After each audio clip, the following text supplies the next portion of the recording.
Well, we've been a little bit lucky that the Chinese have kind of become a bag of dicks and really encouraged everyone to outsource and resource everything that they can. That's bought us a lot of time. Now, in the United States, everyone is paranoid about semiconductors, and we all see that 12% number that the U.S. now only produces 12% of global chips as a panic point.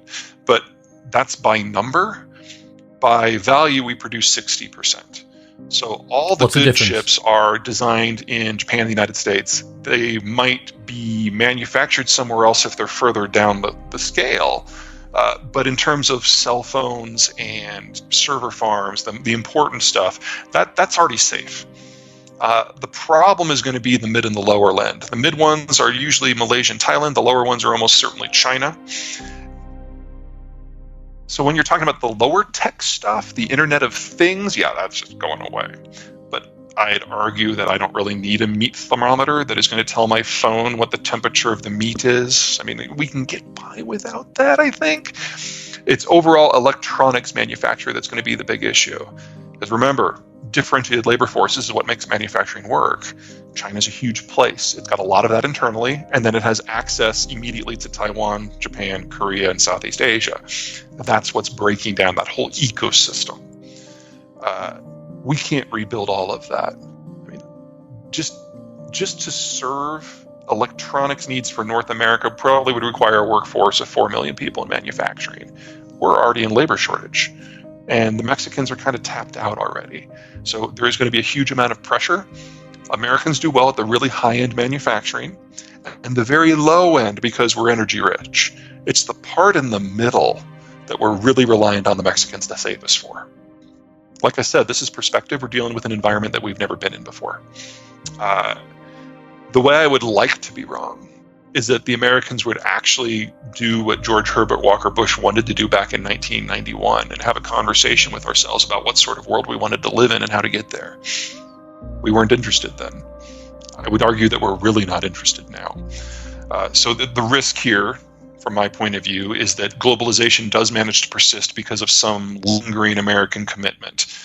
I'm not seeing that. I'm certainly not seeing that with the Ukraine war. Yes, we're seeing NATO having a new lease on life, but the whole guns for butter deal that we made during the Cold War, none of the economic stuff is on the agenda. All the sanctions that the Trump administration enacted are still there, with one exception, the Airbus case. I don't see it's very likely. And then on the demographic front, that's just math. If you want more 30-year-olds, you had to start 31 years ago. That would probably lead to the end of the Chinese system as an industrialized economy in less than a year. Why? That's fascinating. It's an open question of whether or not the Chinese could pull it off. And with the Ukraine war, we finally got some good signposts of what it might look like. The Chinese have always assumed that the war would be a walkover, that no one else will get involved, and that China is such a big place that everyone will just suck it up and move on. Well, that clearly hasn't happened with Ukraine. And the United States and the West have a much tighter relationship with Taiwan than they do with Ukraine. Ukraine was only preparing for this war for 8 years. Taiwan has been preparing for 60.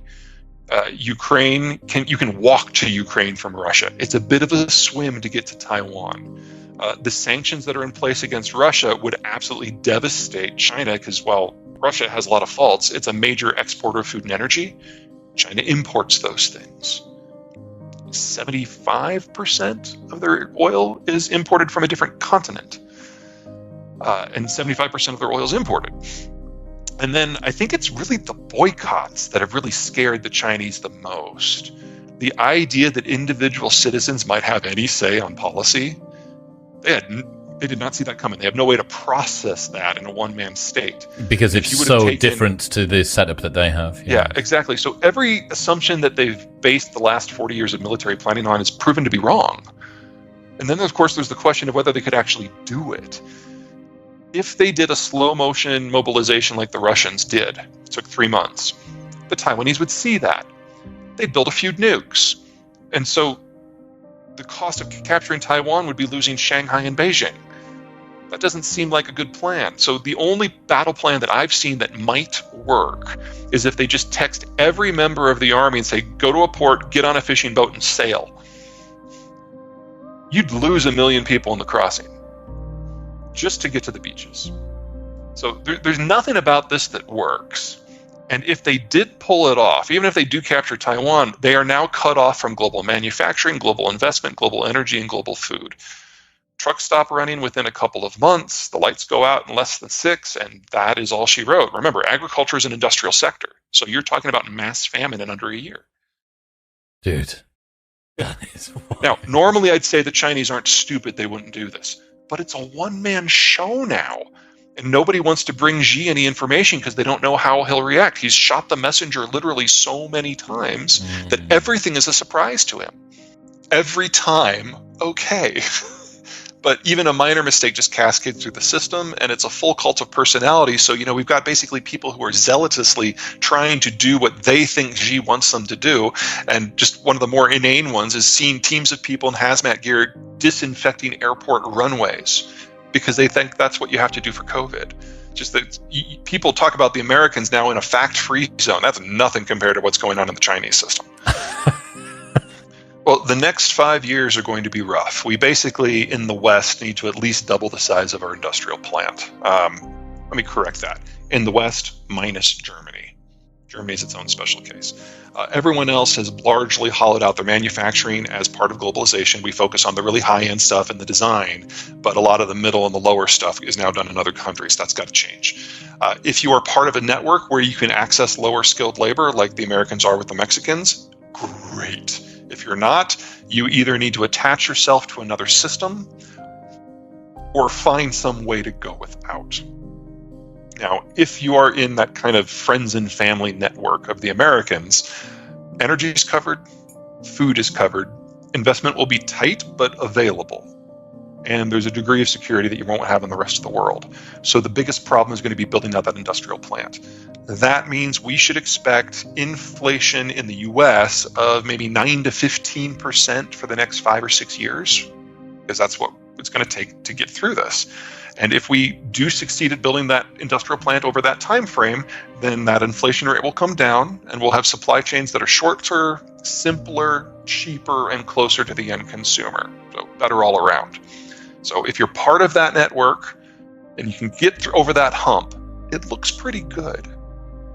If you decide to go your own way, things are going to get a lot tougher unless you are one of those regional powers who actually has the geography and demography to make it work.